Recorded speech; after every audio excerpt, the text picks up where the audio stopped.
Okay, so hello everyone, marhaba al-jamia. I would like to thank the AMENDS team for the opportunity to speak here and share my story.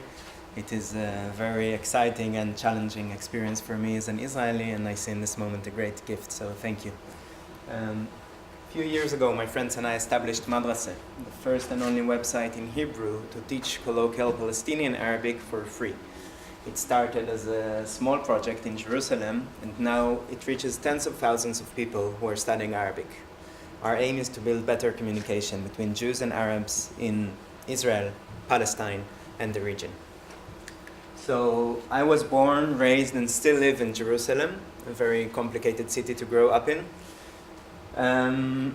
Al-Quds, the Palestinian side, is right next to Yerushalayim, the Israeli side where I grew up. And this division reminds us of Israel and Palestine, but at the same time it can remind us the division within the Israeli society in itself. One of the manifestations of this division is the division in language. So most Arabs in Israel speak Hebrew, but in contrast, only about 3% of non-Arab Israelis speak Arabic. While it is sort of possible to communicate in Hebrew, not speaking Arabic leads to two main results: lack of communication and inequality.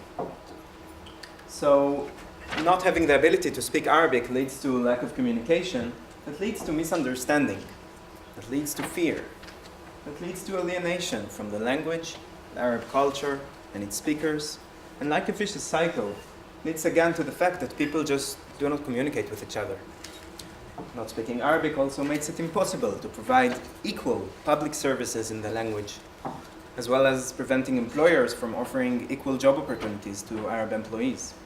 So how does one feel being interviewed to a job in Hebrew while his mother tongue is Arabic? We don't speak Arabic as Israelis, even though Arabic and Hebrew as Semitic languages are incredibly similar. Arabic is crucial to the heritage of Jews in the Middle East, while almost 50% of Jews in Israel come from Arab origin. Arabs make up almost a quarter of the population in Israel. Arabic is an official language in Israel, and we live in the middle of the Middle East, a region that is almost fully conducted in Arabic, and we still cannot communicate or even understand the language.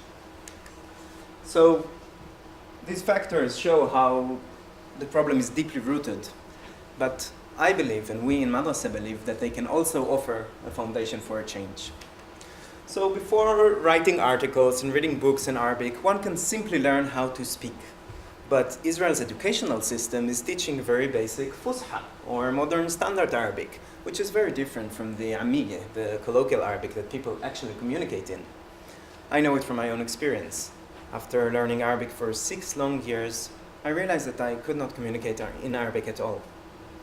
It took me a few years, a lot of effort, and thousands of embarrassing mistakes to be able to speak Arabic well.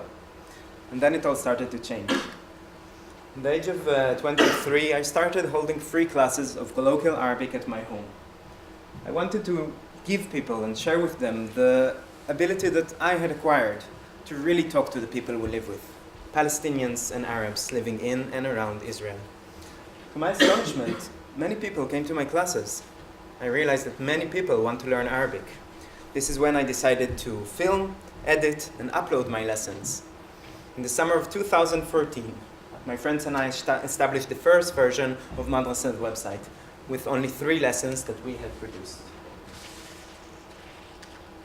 السلام عليكم. وعليكم السلام. تحكي عربي؟ شوي. كيف بدي اوصل لروتشيلد؟ روتشيلد؟ خد شمالك. אני מדבר, אנא בحכי. אתה מדבר, אנחנו נלמד את נטיית הפועל בנובע ובעתיד. אז בקלבי הוואק, בלב שלי, So in response, we've received hundreds of appreciative comments on our videos and on our way of teaching.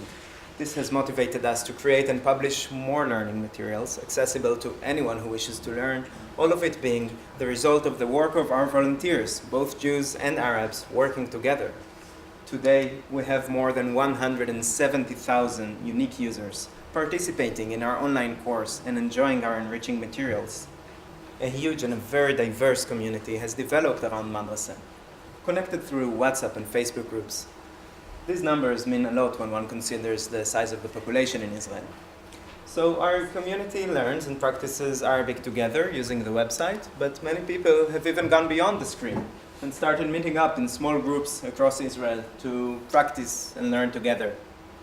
Even schools, universities, and public institutions are using our website since there is a huge lack of formal resources in colloquial Arabic in Hebrew. Less than a year ago, we've raised through a crowdfunding campaign $50,000 to convert Madrasa into an interactive platform based on one of the most developed platforms for online learning today. We also plan to hold weekly meetings, both online and face-to-face, to bring people together and practice the language. We will hold courses and offer language support for doctors, employers, activists, and public institutions in order to make their services more accessible in Arabic. So, in these last very intensive years, it seems like we've succeeded not only in finding a way to teach the language effectively, but also to start breaking this vicious cycle. Through our learning materials and new media, we focus on the similarities and the connection, and we actually show that Arabic is not some distant language, but actually part of who we are.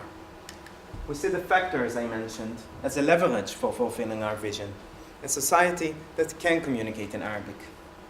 I believe that if we as the civil society work together and lead this change in order to see Arabic not as some faraway language, but part of who we are, we can promote better communication, tolerance, and equality within our society. And inshallah, one day, better the interactions with the world around us.